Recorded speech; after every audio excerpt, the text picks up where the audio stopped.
Jesús, yo elijo a Jesús.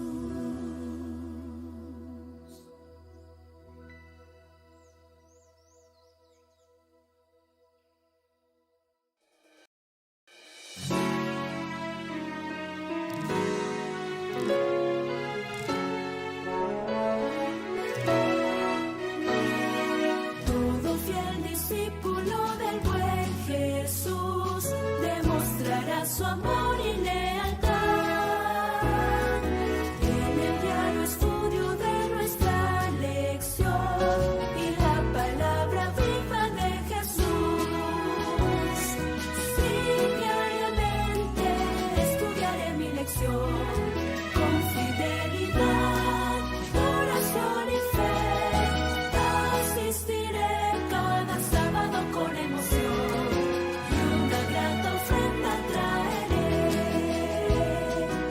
Es el tiempo de vivir en amistad y en mi grupo pequeño avanzar, reflejando juntos el amor de Dios.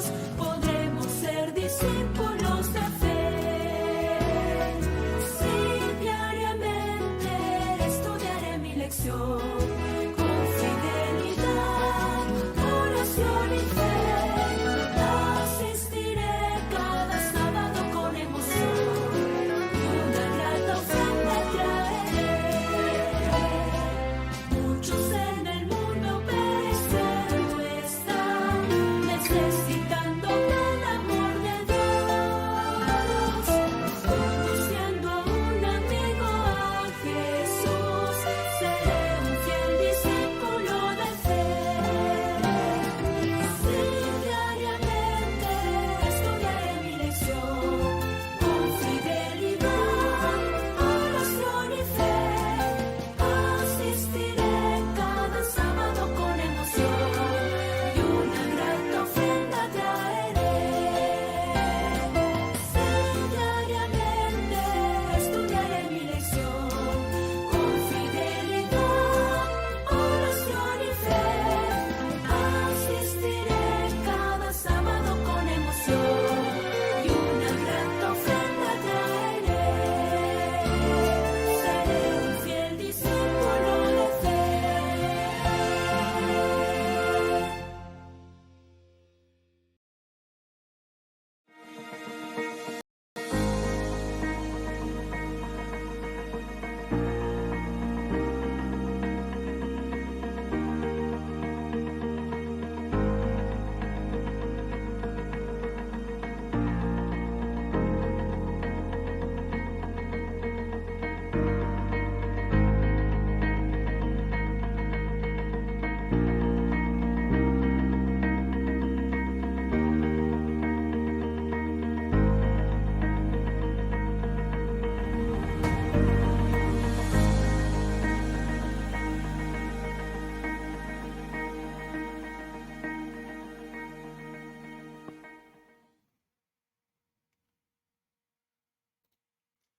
Hola, ¿qué tal?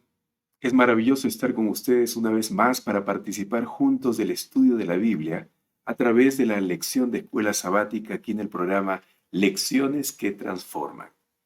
Hoy es viernes, 1 de octubre del año 2021 y estamos reunidos aquí para hacer el repaso de la lección número 1 de este último trimestre del año titulada Preámbulo de Deuteronomio.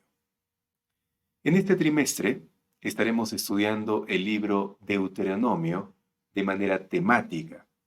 Es decir, no estudiaremos el libro capítulo por capítulo, sino que lo abordaremos por temas. Trataremos temas como el pacto eterno, la ley y la gracia, lo que implica amar a Dios y al prójimo, y lo más importante de todo, cómo el libro de Deuteronomio nos revela el amor de Dios, cuya manifestación más poderosa ocurrió con la muerte y la resurrección de Jesús. En la guía de estudio de la Biblia de este último trimestre del año lleva por título general La verdad presente en Deuteronomio. Extraeremos de las palabras de Dios a su pueblo del pacto mensajes de la verdad presente. Veremos que hay paralelismos o similitudes entre lo que, enfren- lo que enfrentaron los hijos de Israel en el pasado con lo que enfrentamos ahora, justo en las fronteras de la tierra nueva prometida. Por supuesto, una brecha cultural y temporal separa nuestra iglesia hoy de aquella iglesia del desierto, pero lo que tenemos en común con ellos quizás sea más de lo que nos separa de ellos. Así que es importante el estudio de este trimestre. Vamos a orar para iniciar el repaso de la lección de esta semana. Oremos. Señor, qué bueno es estar otra vez aquí contigo para estudiar tu palabra. Te pido de todo corazón que en la mente de todos los presentes puedas iluminar, Señor, nuestra vida y podamos entender tu mensaje de manera clara. Gracias, en el nombre de Jesús. Amén, Señor. Muy bien, amigos queridos, gracias una vez más por estar aquí presente. Es una alegría tener tu compañía. Recuerda eso, por favor. Es una alegría. Comparte, por favor, el video con todos los que puedas.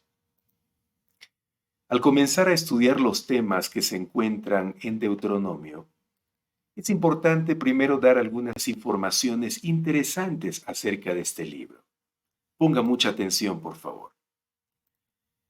Voy a empezar informándoles que el nombre hebreo de este libro es El Hadebarim, que significa estas son las palabras. Otros simplemente, para abreviar, lo han denominado Devarim, que significa palabras.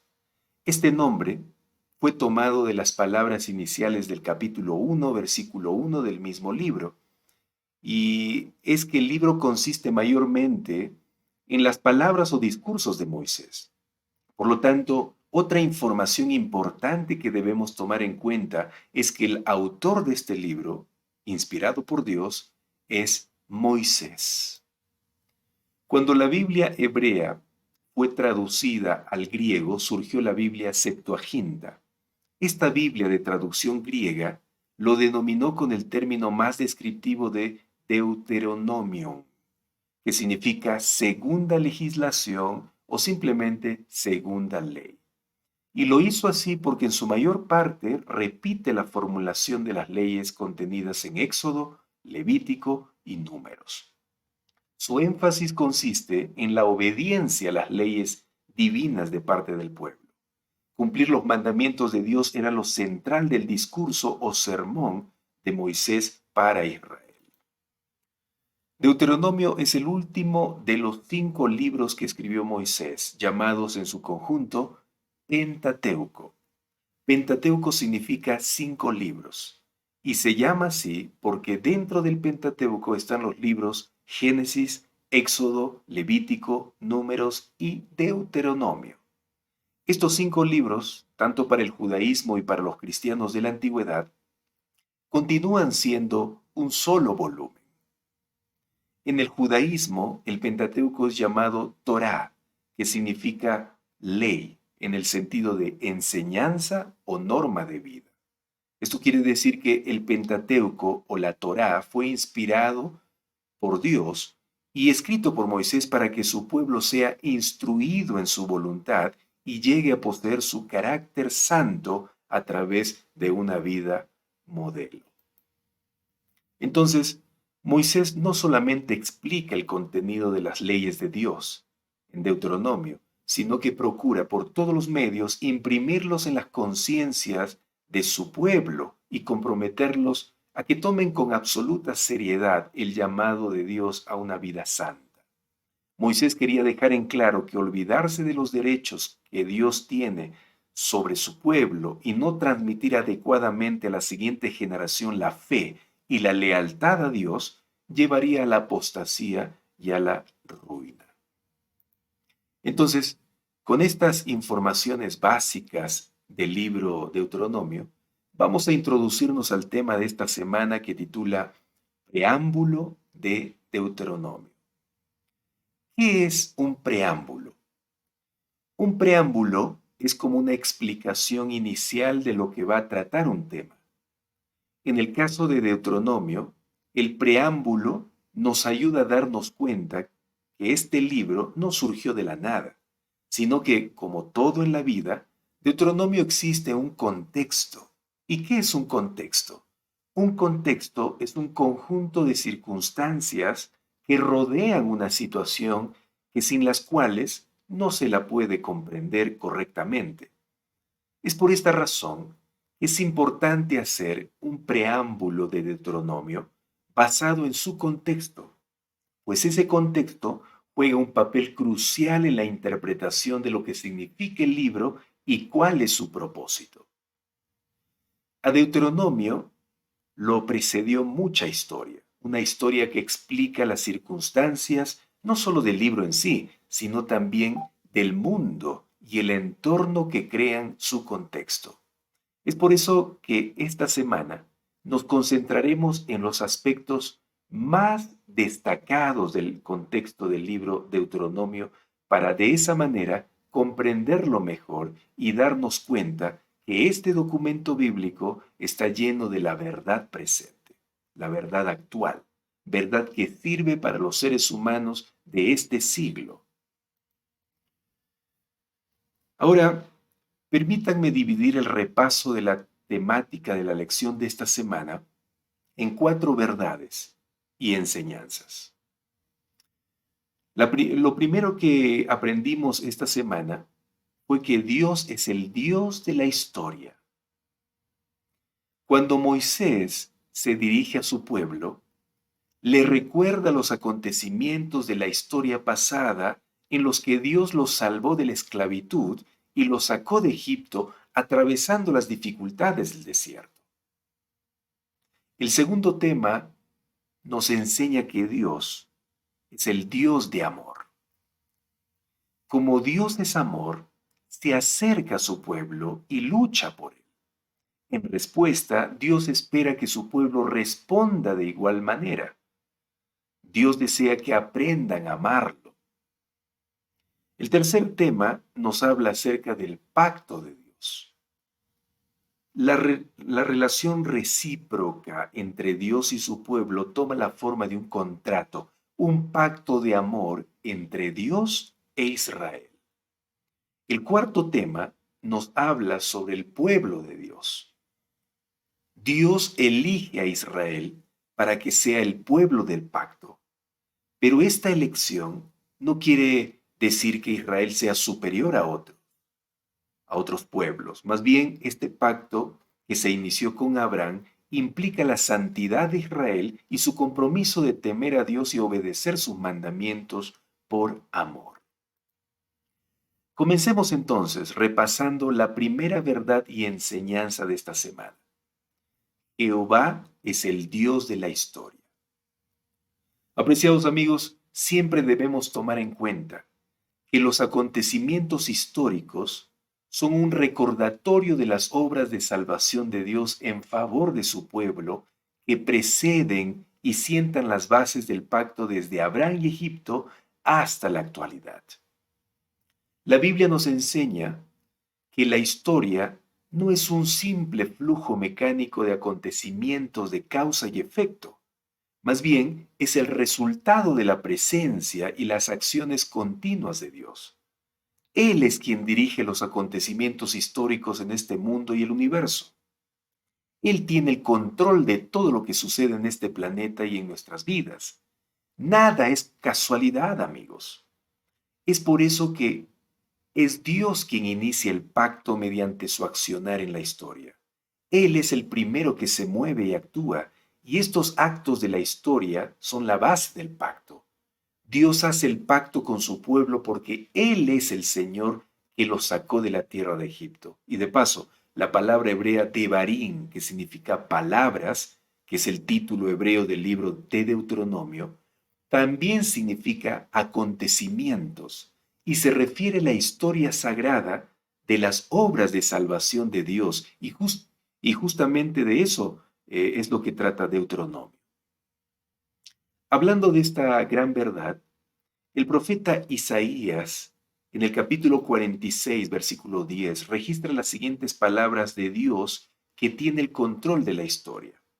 Dice, solo yo puedo predecir el futuro antes que suceda.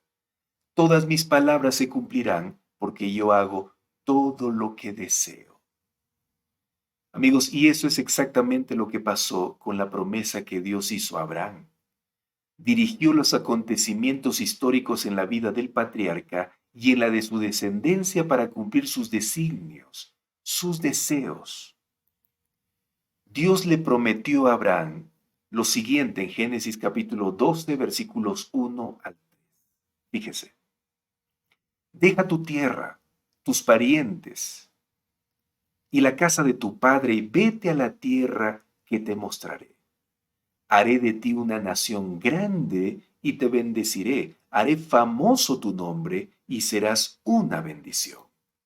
Bendeciré a los que te bendigan y maldeciré a los que te maldigan. Por medio de ti serán benditas o bendecidas todas las familias de la tierra. Dios hizo todo lo posible en la vida de Abraham y en la de su descendencia, amigos, para cumplir su pacto, esta promesa. Nada ni nadie impidió que todo se cumpla de manera exacta. Si usted lee desde Génesis capítulo 12 hasta el libro de Josué, se dará cuenta que Dios cumplió la parte de su pacto con Abraham. Dios cumple sus promesas sin ningún impedimento, amigos. Dios hizo de la descendencia de Abraham una gran nación. Hizo de esta nación su tesoro especial y le entregó la tierra prometida donde fluye leche y miel, la tierra de Canaán.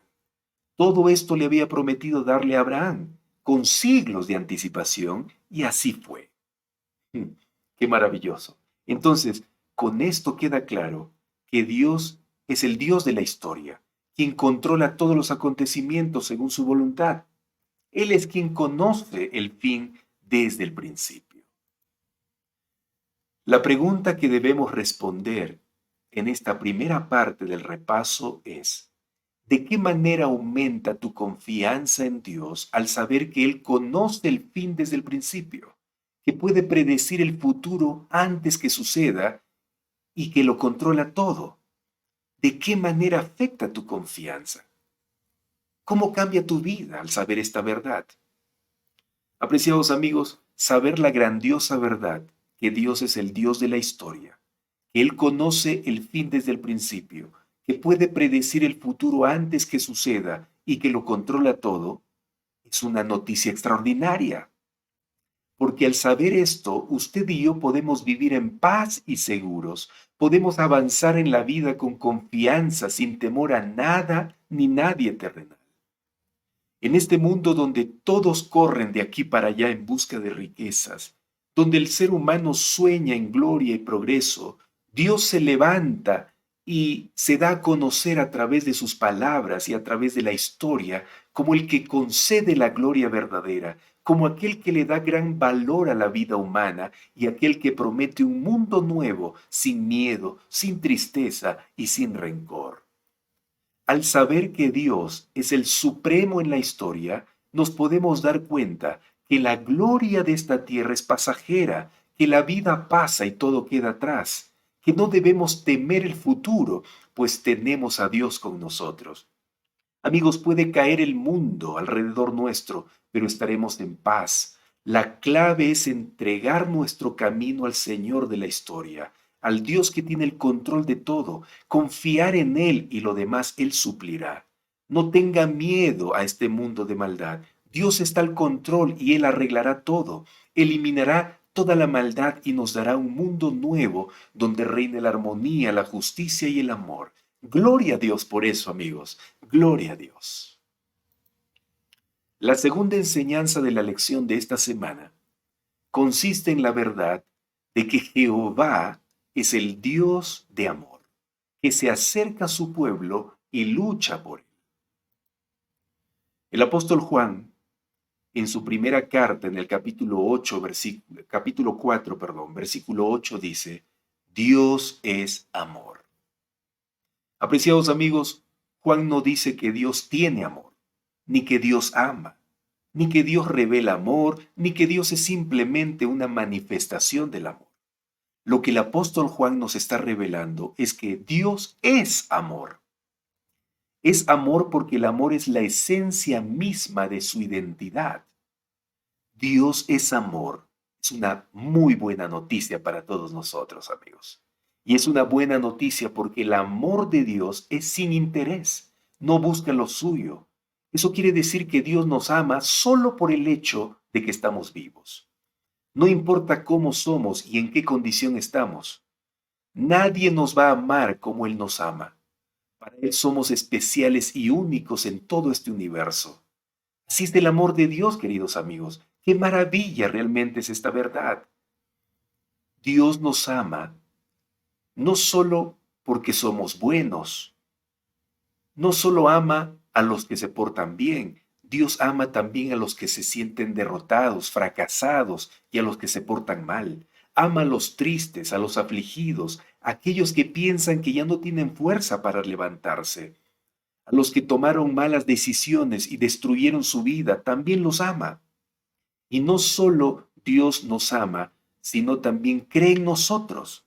Él nunca pierde la confianza en usted ni en mí. Entonces, sabiendo esto, no podemos quedarnos en el suelo derrotados. Debemos levantarnos y seguir adelante, no confiando en nuestras propias fuerzas, sino confiando en el amor infinito del Señor Jesucristo. Mi querida amiga, mi querido amigo, tómese de la mano de Dios y camine con Él. Responda su amor con amor. Ámelo de todo corazón por lo que hizo, hace y hará por usted.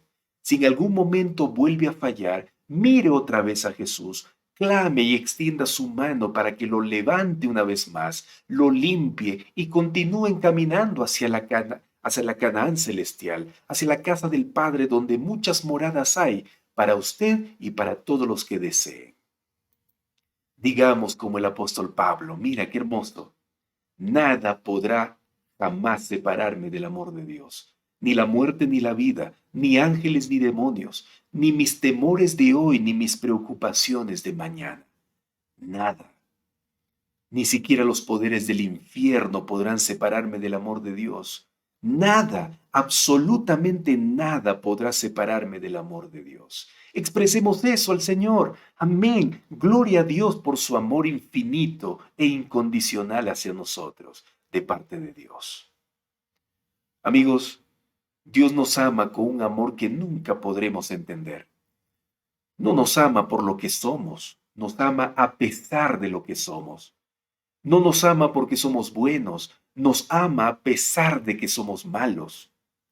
Nada hará que Dios deje de amarnos. ¿Y sabe por qué nos ama?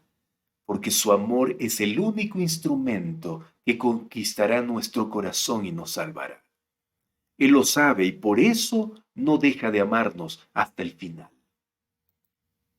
Pero hay un detalle importante, amigos, que debemos tomar en cuenta, y es que, como consecuencia del amor divino, Dios desea que respondamos su amor también con amor.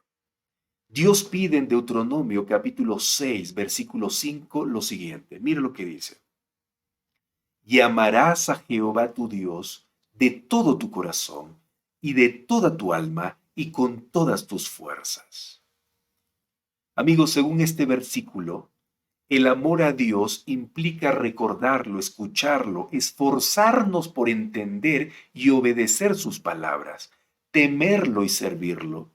En esto consiste el verdadero amor a Dios. No es un amor de la boca para afuera, sino es un amor activo que resulta en una vida en armonía a la voluntad de Dios. Y lo que debe motivarnos para decidir amar a Dios con todo nuestro ser es el amor que Él nos entrega cada día. Eso significa que el amor que tenemos hacia Dios debe salir de la teoría para entrar en el terreno de la práctica. El amor se muestra con hechos, amigos. Por eso Jesús dijo, si me aman, tienen que hacer mi voluntad, tienen que obedecer mis mandamientos, porque mis mandamientos son para su bien. El amor verdadero es práctico, amigos, no es teórico.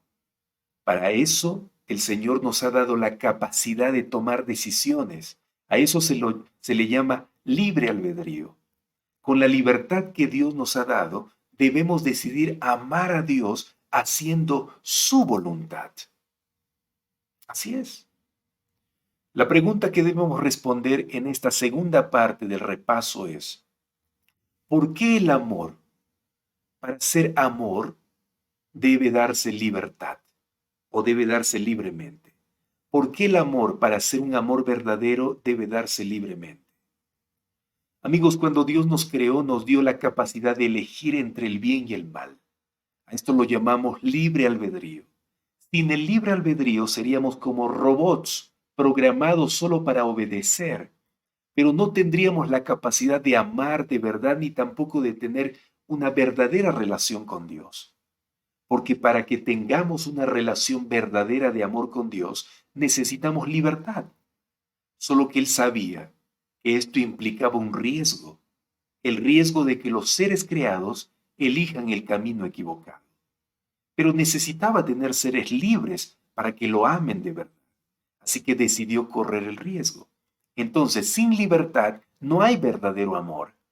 Y aún en esto Dios demuestra que nos ama porque nos deja la elección en nuestras manos. Él no obliga a nadie a amarlo.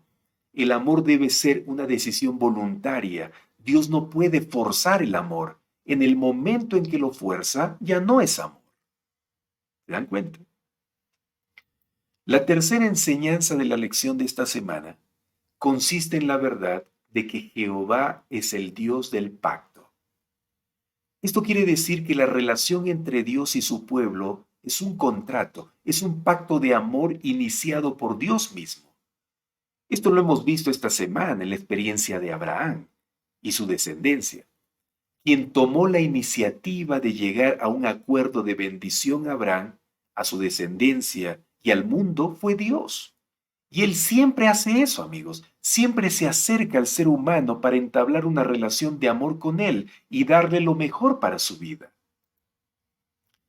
Dios le dijo a Abraham en Génesis capítulo 12, versículos 1 al 3, lo siguiente.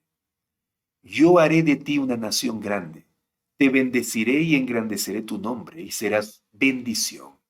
En ti serán benditas todas las familias de la tierra. Amigos, a Abraham se le dio la promesa, muy apreciada por la gente de aquel entonces, de que tendría numerosa descendencia y grandeza nacional. Además, el heredero de la fe recibió la promesa que para él era la más preciosa de todas, que de su linaje descendería el Redentor del mundo, Cristo Jesús. Dios hizo un pacto con Abraham y lo cumplió al darle un hijo a los 100 años, cosa imposible para la ciencia humana. Pero cuando Dios se compromete a hacer algo en sus hijos, nada es imposible para lograr cumplir ese propósito. Pero no solo eso, sino que Dios hizo de la descendencia de Abraham, a través de Isaac, una gran nación. Dios deseaba hacer de esta gran nación su pueblo, para usarlo como su instrumento de salvación al mundo. Es por eso que les dice así en Éxodo, capítulos 19, versículos 4 y 5, y 6 también. Ustedes son testigos de lo que hice con Egipto y de que lo he traído hacia mí como sobre alas de águila. Si ahora ustedes me son del todo obedientes y cumplen mi pacto, serán mi propiedad exclusiva entre todas las naciones. Ustedes serán para mí un reino de sacerdotes y una nación santa. Amigos, Dios deseaba que su pueblo sea una bendición para el mundo, siendo instrumento de consagración, de espiritualidad. Dios deseaba que su pueblo comparta una vida modelo de acuerdo a su voluntad. De esta manera, las naciones paganas de su alrededor conocerían a Jehová, el Creador y Redentor del mundo. El apóstol Pablo señaló el llamado de Abraham, mostrándolo como una expresión temprana de lo que siempre habían sido las intenciones de Dios, que el Evangelio divino, el mensaje de salvación, llegue a todo el mundo para su beneficio. No solo a un grupo de personas, a un grupo de religiosos, no. El apóstol dijo en Gálatas capítulo 3, versículos 7 al 9 lo siguiente. Lea conmigo con atención. Sepan que los descendientes de Abraham son aquellos que viven por la fe. ¿Quiénes? Los que viven por la fe. En efecto, la Escritura, habiendo previsto que Dios justificaría por la fe a las naciones, anunció de antemano el Evangelio a Abraham. Por medio de ti serán benditas todas las naciones, le dijo. Así que los que viven por la fe, ojo, los que viven por la fe son bendecidos junto con Abraham, el hombre de fe. Amigos, Pablo dice que los que viven por la fe son bendecidos junto con Abraham. Pero ¿en qué consiste vivir por la fe? Vivir por la fe es vivir una vida de comunión con Jesús a través de la oración, el estudio de la Biblia y el servicio a los demás, logrando que ellos también conozcan a Jesús como su Salvador. Mientras vivamos de esa manera, las bendiciones de Dios llegarán a nuestra vida. Y cuando hablo de bendiciones, no estoy hablando necesariamente de cosas materiales. En realidad me estoy refiriendo a la mayor bendición de todas, que es la vida eterna. Cuando todos los días, amigos, estudiamos la Biblia, oramos y servimos a los demás compartiendo el conocimiento de la verdad, estamos preparándonos para recibir la bendición de Dios, esa bendición que le dio a Abraham también. La pregunta que debemos responder en esta tercera parte del repaso es: ¿qué paralelismos existen entre nosotros y el antiguo Israel? Más aún, ¿qué responsabilidades nos asigna individualmente este paralelismo? Apreciados amigos, en estos tiempos el Señor ha llamado a la simiente de Abraham, a su pueblo, es decir, a todos los que han decidido creer en Él y vivir en comunión con Él, los llamó a salir de Egipto. Egipto representa la vida de pecado, la vida separada de Dios, la vida desordenada y vacía. El ser humano debe salir de esta clase de vida para vivir una vida con mayor sentido, una vida plena y con propósito. Dios no solo desea que conozcamos la verdad y la guardemos en nuestra mente, sino que la difundamos con el resto del mundo, comenzando con los que están cerca de nosotros, que son nuestros familiares y amigos. Ellos necesitan conocer a Jehová, el Dios creador, el Dios sustentador y salvador. Necesitan conocer que no todo está perdido en este mundo de maldad. Hay una esperanza, y esa esperanza es Jesús. Mi querida amiga, mi querido amigo que me estás mirando y escuchando, estos días estamos hablando o hemos hablado de la importancia de tomar buenas decisiones, de usar bien el libre albedrío que Dios nos ha regalado. Por eso debemos pronto elegir a alguien para compartir las bendiciones de Dios. Comparta a través de una llamada, un mensaje de texto o una visita presencial. Comparta palabras de ánimo, oraciones, comida, ropa, medicamento, dinero. Comparta la palabra de Dios. Es hora de suplir necesidades de los demás y dejar de concentrarnos en nosotros mismos. Cuando solo nos concentramos en nuestras dolencias, dificultades y necesidades, nos deprimimos, nos desanimamos, nos hundimos más en la crisis. Por eso miremos a nuestro alrededor, identifiquemos a un hijo, a una hija que sufre, a un esposo, esposa que llora, a un hermano, una tía, una prima que están desesperados, para ir y ayudarlos y mostrarles el camino de la vida eterna. Sé que no será fácil, pero no es imposible. Tal vez tengas que ser paciente y humilde para esperar y comprender a esas personas. Pero no puedes dejar de ayudar, no puedes rendirte. La Biblia dice, esfuérzate y sé valiente. Recuerda que cuando ayudas a otros, a ti mismo te ayudas. Cuando consuelas a otros, a ti mismo te consuelas. Así que la decisión está en nuestras manos, amigos. Usemos correctamente la libertad que Dios nos ha entregado. La cuarta enseñanza de la lección de esta semana consiste en la verdad de que Dios tiene un pueblo en esta tierra. Aprendimos que ser pueblo de Dios implica la santidad y compromiso de temer y obedecer sus mandamientos.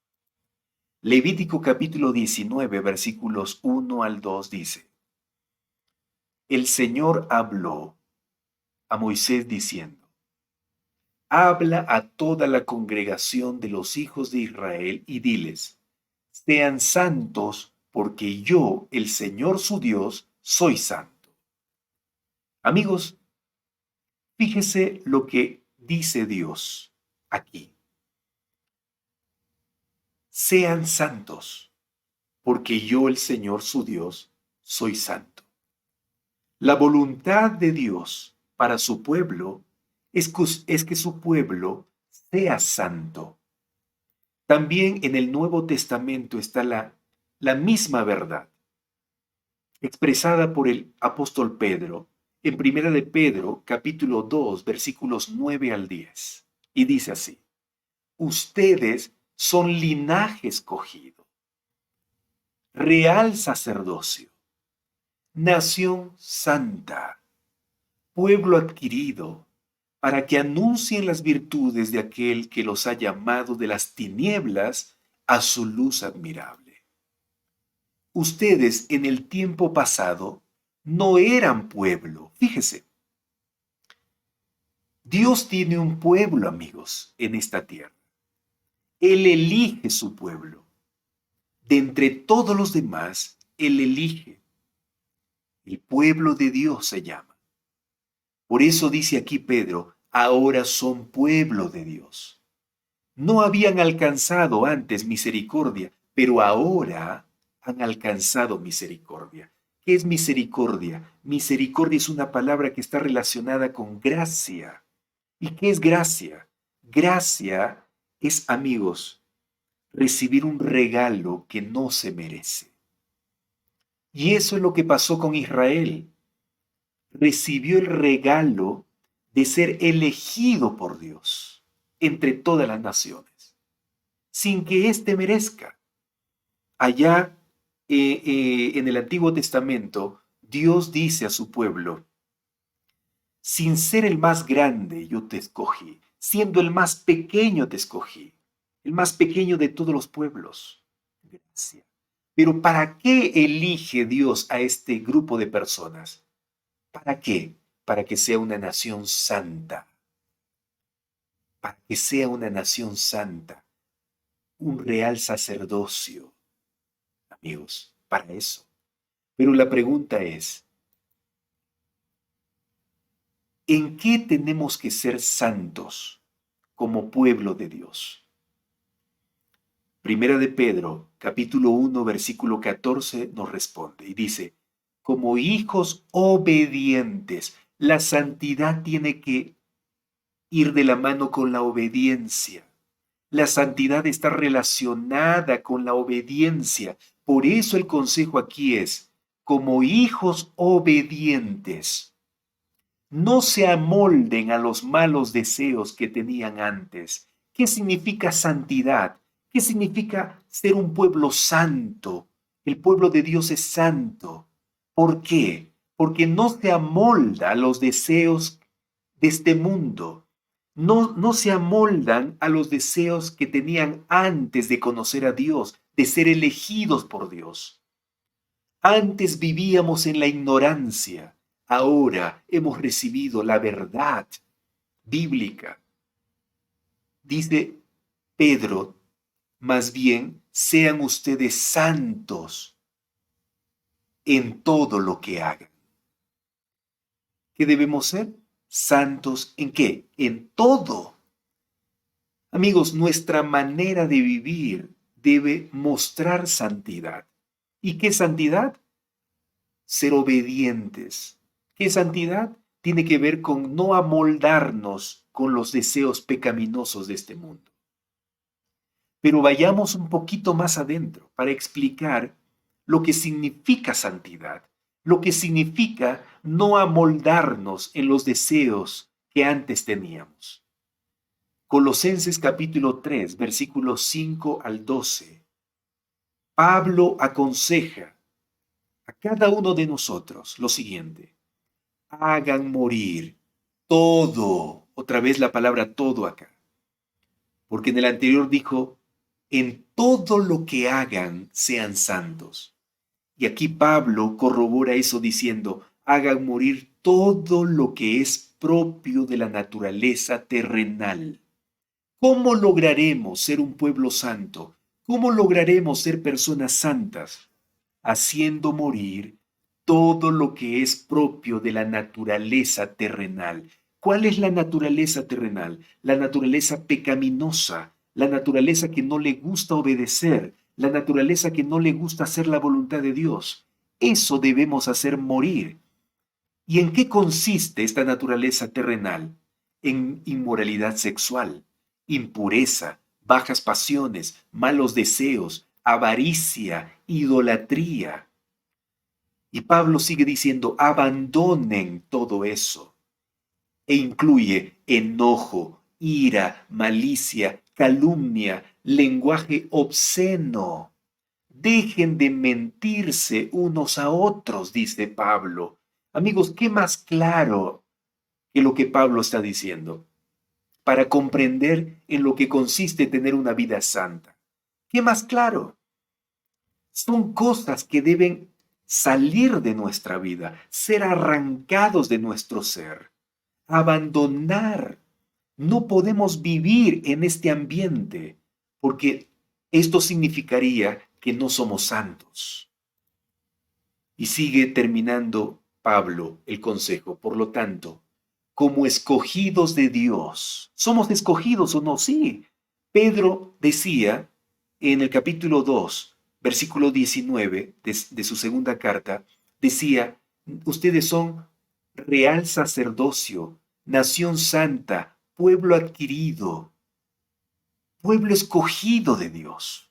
Y Pablo dice, como escogidos de Dios, santos y amados, revístanse de afecto entrañable, o sea, compórtense afectuosos, bondadosos, humildes, amables, pacientes, de modo que se toleren unos a otros y se perdonen si alguno tiene queja contra otro.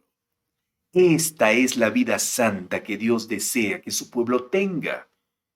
Para eso Dios escogió un pueblo, para que viva de esta manera. Y cuando este pueblo vive de esta manera, todos a su alrededor se asombran y preguntan, ¿cómo ustedes viven así? ¿Por qué son así?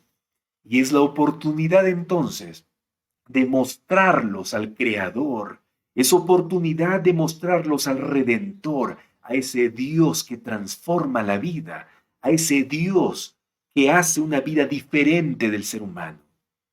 Esa es la oportunidad. Para eso Dios nos ha llamado, amigos. Por eso somos nación santa.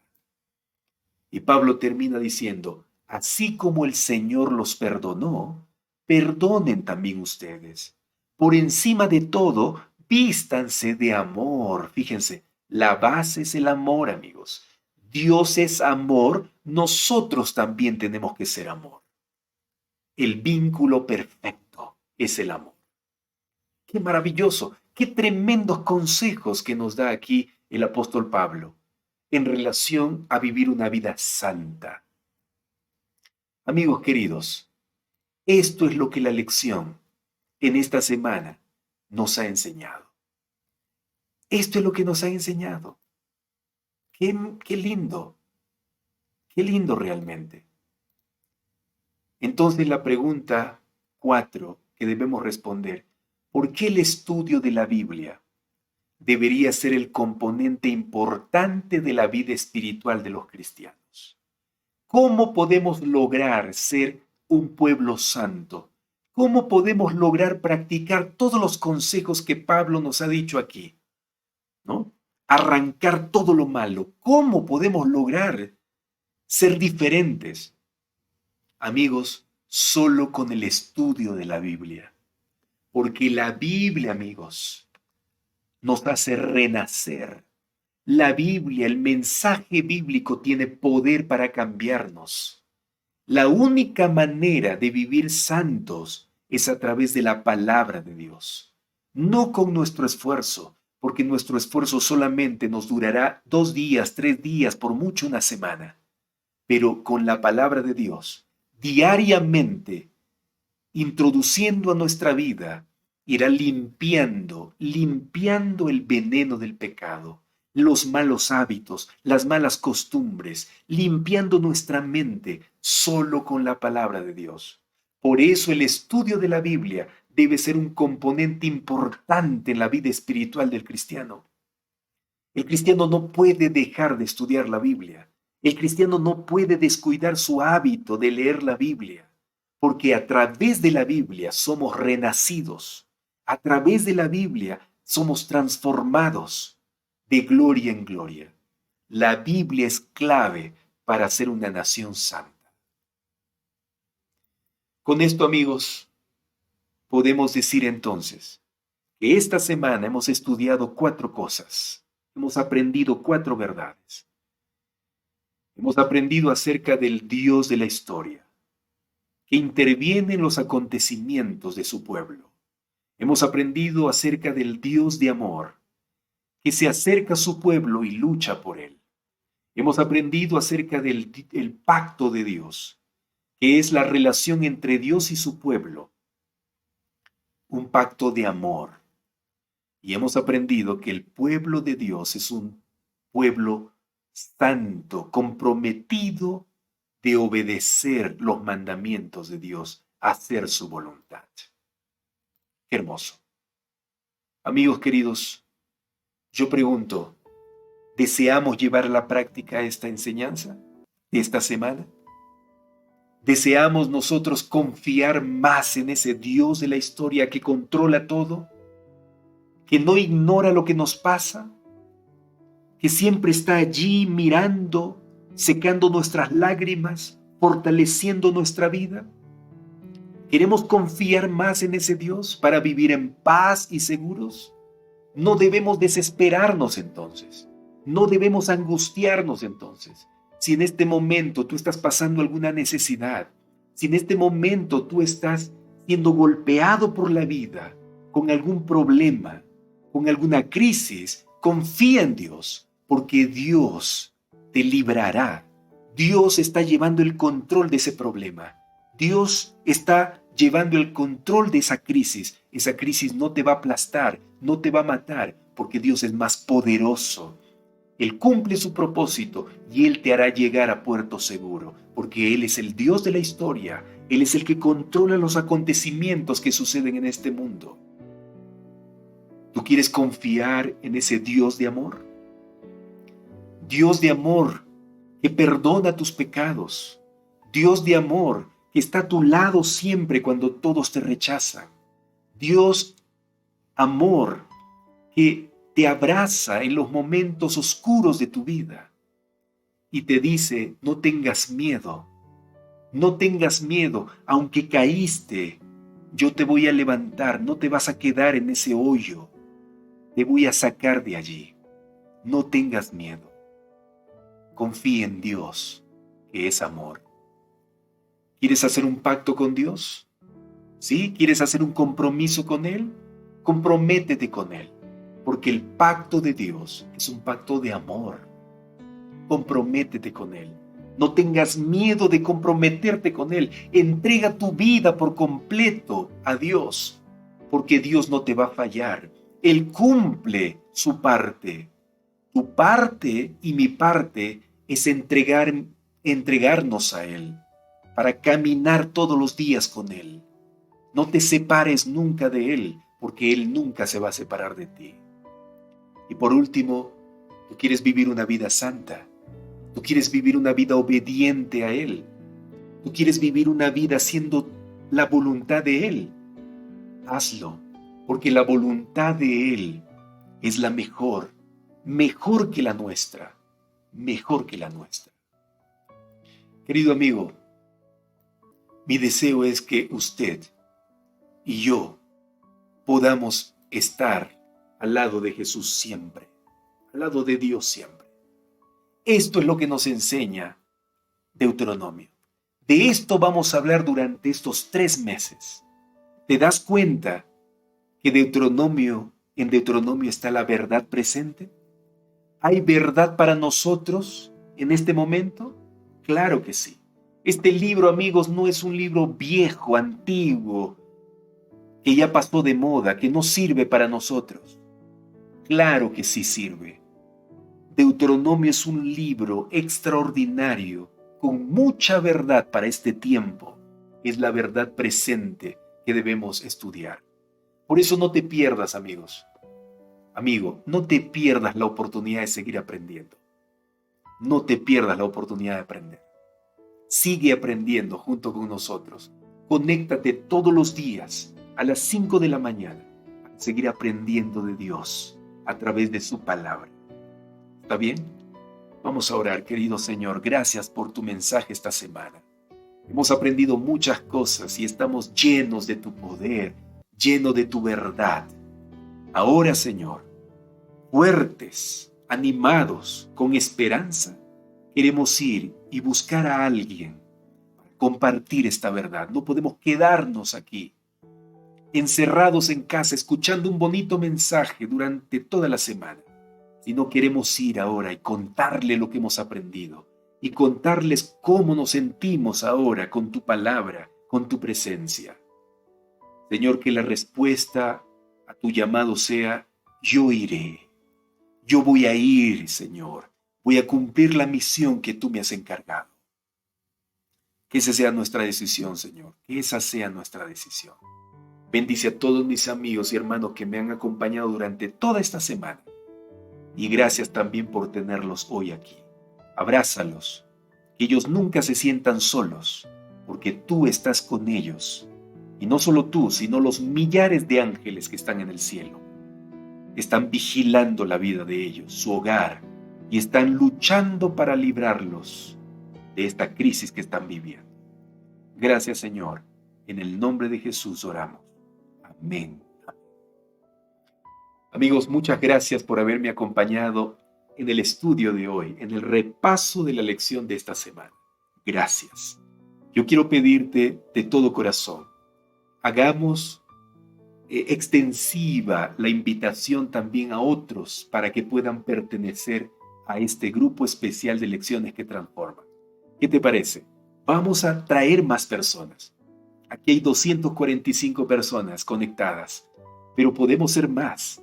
Para que haya más hogares estables, más personas felices, más personas sabias, porque cuando uno estudia la Biblia, las cosas cambian, las cosas son diferentes. ¿Sí? Gracias por compartir este mensaje y gracias por dejarme un like ahí si me has acompañado. Regálame un like, ¿ya? Gracias. Un saludo también para los que nos acompañan en YouTube y comparten también. Un fuerte abrazo. Escucha esta alabanza que dice: yo iré. Escucha la letra de este himno: yo iré. Disfruta de este sábado maravilloso junto a Dios, que va a empezar dentro de unas horas. Nos vemos. Te quiero mucho. Eres especial para mí. Nos vemos.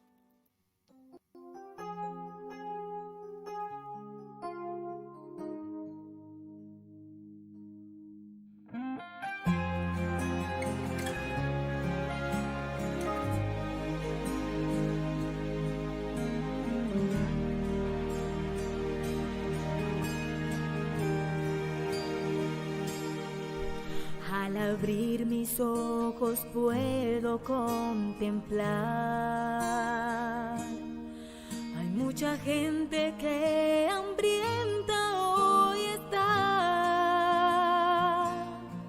Y no hablo de lo material, sino del pan espiritual que cura el alma y nos da felicidad. Yo iré a predicar, mostrando que soy sierva del Señor, que mi hablar, mi caminar, mis emociones, todo mi pensar soy hija del Señor.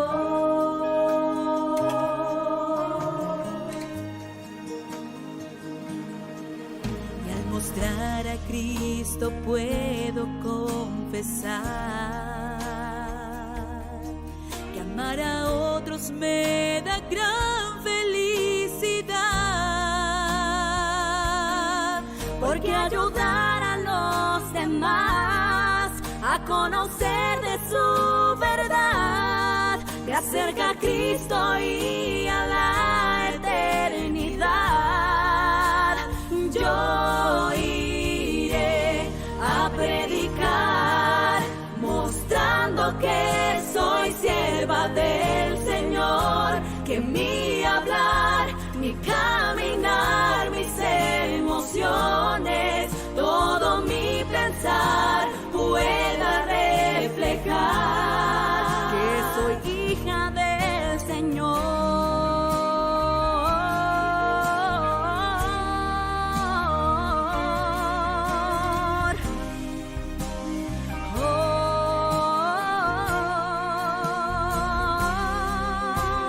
Yo iré a predicar, mostrando que soy sierva del Señor, que mi